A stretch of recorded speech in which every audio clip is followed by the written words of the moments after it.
Hello guys, magandang araw. So ngayon ang ipakita ko sa inyo ang aking tanim na mais. Kasi sample lang to na mais dito sa aking area mga ka-farm, kung ito ba ay kasi bagong bukas pa lang ito na aking pinagtaniman. Kaya nag-try ako muna ng maliit kasi kapag diretso tayo ng pangmalakihan na area, siyempre hindi natin alam kung fit ba yung area sa mais. Kaya ito ay sample lang. So, ipakita ko sa inyo na ganito ng sa aking maisan. Ngayon, ganito na yung kanyang stage. Nasa ano na siya. Ano pa lang to? Nasa reproductive stage na to. Reproductive stage. So, nagdala pa rin ako ng syempre, yung lagaraw. So, dito mga ka-farm, ipakita ko sa inyo na ang mais, ganyan na ang kanyang stage. Mayroon na siyang lumabas na tassel or tawag dyan, ano bang tawag dyan sa Bisaya guys? Banay. Ang banay ay siya ang nagsilbi na siya mismo yung nagdala ng similya, or ibig sabihin yung parang siya yung laki or male na flower. Tapos dito naman siya isasala sa babae. Ito naman yung babae, yung silk. Dito yung bawat katulad ng ganyan mga ka-farm, dyan masasala kapag yung pollen ay madagdag sa baba, kasi katulad sa ganito kung mahangin, di ba? Mahangin siya. So kapag ganyan ang sitwasyon, masasala ni yung mga pollen grain na nandito mga ka-farm, masasala siya dito sa tinatawag na silk or yung buhok na ba. So kaya yung pamamaraan nila ay hindi diretso, hindi katulad sa ibang tanim na lang diretso na. Ito ay kailangan pa ng tassel. Kasi katulad kung yung iba kadalasan is, lalo na yung malakas yung corn borer mga ka-farm, ay diretso tanggalin nila yung tassel, parang hindi makapasok doon sa loob yung uod, kasi dumaan sila sa tatanggalan nila yan kasi mag-counting lang sila ng 4 bago mag-detas or detasseling. So ganyan, napapansin nyo mga ka-farm, bago mag-produce sila ng tassel, ganyan, ay mga 18 na dahon. Yan, hahanap tayo at magbilang tayo na kung ito ba ay sigurado na 17 to 18 na dahon, lumabas na itong si tawag dyan, air ang tawag sa bunga, or tipuso ba ini. Ito mga ka-farm, dito masasala ang pollen grain, tapos dito na siya ma-develop. So dito ay bibilangin natin kung ilang dahon ba mga ka-farm. 1, 2, 3,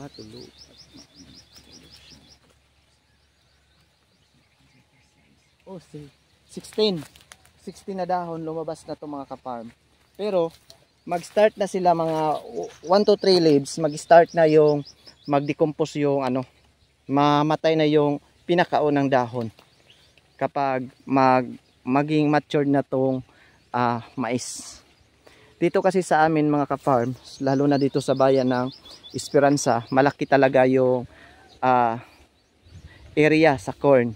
Kahit malaki ang aming area dito sa rice, hindi naman magpahuli ang corn area dito sa aming area, lalo na dito sa Agusan del Sur. Kasi dito sa amin mismo, sa aming barangay ay naka-cluster talaga, may corn cluster talaga dito sa aming area. Kaya pangalawa ito sa ginawa at kinukunan ng konsumo ng bawat farmer dito. Pero ngayon lang ay napakasikat ngayon ang issue sa fall armyworm. Yan.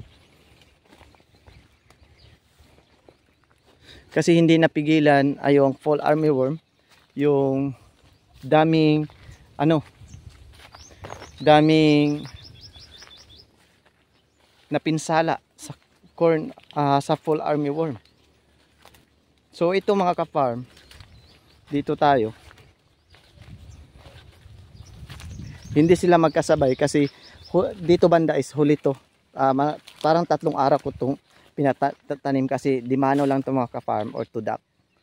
So dito tayo dito mga ka-farm. Ito yung resulta oh.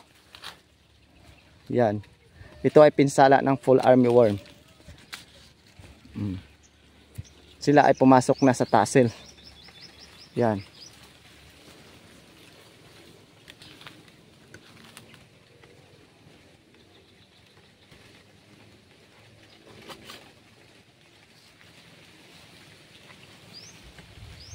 Dito tayo mga ka-farm. Diba?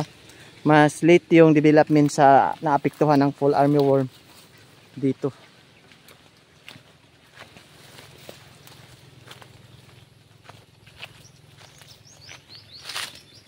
So, siyempre nagpakita naman ng magandang performance yung sample natin. Ito ay half kilo lang to mga ka-farm. Kaya ito na yung stage niya. Nasa reproductive stage na to mga ka-farm ha. Kapag ano, ganito na. Oh, tingnan nyo, dalawang ano niya, tipuso or ears. Tapos, kapag ganito ng klase na pagtatanim or direkta, or kahit man sa ano, ginagamitan pa ng karabaw, ang mais talaga ay may, tawag dyan, in Bisaya, kinaiya na magbigay talaga sila ng breast roots, or ito yung kanilang support nito nila mga ka-farm upang hindi sila matumba kung mayroon talagang ano, ito ang breast roots mga ka-farm. Siyempre oh, ito at saka ito yung lip sheet niya. Ito ang lip sheet, tapos ito yung breast root. Supporting niyan para hindi madaling matumba. Tapos dito ay tigdala-dalawa. Iwan ko lang hindi pa kami nakatry dito sa aming area na yung katulad sa halos lumabas sa mga video, it's either sa TikTok, Reels, lumabas yung madaming mga ano, bunga dito. Halos mga 8 hanggang 10 pang bunga ipinakita. Iwan ko kung totoo ba yun mga ka-farm. Hindi ko pa yan na-try dito. So, ito ang resulta sa aking sample. Mais na ganito, pwede pala siya sa ano, slope na dinidirekta lang. Dito yung tinaniman ko. Yan. Maliit pa lang yan mga ka-farm. Kasi ang sadya ko nito is para lang ako makapag in Bisaya anag ba? Anag or ihaw sa ganitong klase kasi masarap to. Tapos ilaga. Yun lang naman talaga ang purpose ko nito. Kasi half kilo lang to. Tapos maraming purpose talaga. Kasi sample to sa area kung kaya ba ito niya pabungahin. Pero kaya naman. Nagbigay lang ako ng commercial fertilizer nito. Ngunit hindi naman siya medyo may karamihan. May katamtaman lang ang dami. Basta lang kang makaangat lang yung kanyang ano. Hindi naman sa sobra. Kasi sa panahon ngayon mga ka-farm, hindi masyado kailangan magbigay tayo ng maraming abono dahil hindi naman makain lahat yan sa tanim. Hindi naman yan makain lahat yan sa ano, lupa. Kasi evaporate lang yan doon sa ano. Madala lang yan sa hangin. Useless lang yung gastos natin. Tapos, dahil nakita na natin atong ginawang sample na maganda pala, so dito is kung hanggang doon mga ka-farm is abot pa ito ng mga 75 or 3/4 hectare. Kaya siguro by next cropping magdagdag tayo. Hindi naman porkit damihan natin yung area or yung pagtatanim natin na mais, ngunit meron naman tayong tinatanim ng ibang commodity like kamote, munggo at iba pa na na mga tanim. Basta ang importante mga ka-farm, meron tayong ma-harvest pagdating sa, siyempre, lalo na ngayon ay mataas ang init, mas mataas yung tagutom dito sa amin. Pero kung sa inyo is apektado kayo mga ka-farm sa yung tawag na El Nino, hindi talaga problema yan pag mayroon kayong ideya. Bawat farmer kailangang mayroong ideya talaga sa panahon ngayon. Katulad dito is palagi ko itong pinapakita sa inyo guys. Kasi bihira lang yung tao na hindi gumamit ng kalamansi or limonsito. Siyempre, kung wala talaga kayong enough na area, so kailangang magtanim lang kayo sa bakuran nyo na sa kahit sa paso lang yan. Kung talaga, kung mga tarungan yun mo wala mo area. So kahit dalawang lang sa paso, siyempre makasave na kayo. Instead na bumili kayo, siyempre manguha na lang kayo sa bakuran nyo guys. Katulad nito, meron nang pwede na i-harvest. So yun lang ang pinaka-importante sa atin mga ka-farm, yung kugi ba in Bisaya, di ba? Hindi ibig sabihin na pinakita ko to ng hambog ko sa inyo guys. Wala, para nga dugang makita ninyo, ma-inspire pod mo ba bisag pangit yun yung pag-video na karon. Pero ang akong ipakita sa inyo is dili no need na nga dako kag area or haman ang dako nga area ug wala kay tanom. Like for example guys, na ako'y bagong tanom nga kamote nya kini naapog ko'y katong dito bagong tanom din diri na anay nagsugod og katay, so masustain. Na anak ko'y sige kog pangamuti na atong sa pikas area, so di ana po ni paaboto nato mga 2 months na lang pwede na ni siya muunod na ni ana kay nakakatay naman siya. Pag magbutang na siya bulak, magbulak na ni siya, di nana ni siya unod. So yung nanara guys,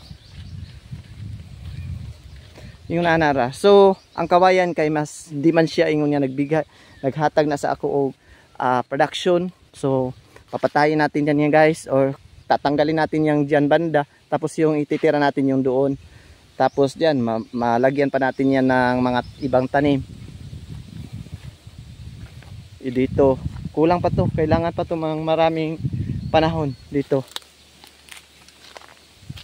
para mayroon tayo makitang compact na naman na na limonsito. Dito banda is medyo shaded siya sa kawayan, kaya ito tingnan nyo guys. So doon lang papunta doon ang maganda, ang maganda yung tubo sa mais. Kaya sa bawat area malalaman natin kung saan yung maganda yung tubo ng mais, tubo ng mga tanim, kung shaded ba siya. Yan maliliit yan kasi yung kawayan ay malakas kumain ng nutrients. So kapag tatanggalin din yan, bumalik naman din yung nutrients kasi yung mga dahon ng kawayan ay mataas din yan sa nitrogen. Bumalik lang din yan ang lupa kapag mamamatay na yung kawayan na yan. So yun lang mga ka-farm ang aking share about sa mais. So thank you so much for watching guys. Salamat sa inyong pagbisita, sa lahat na nag-play nito. Salamat.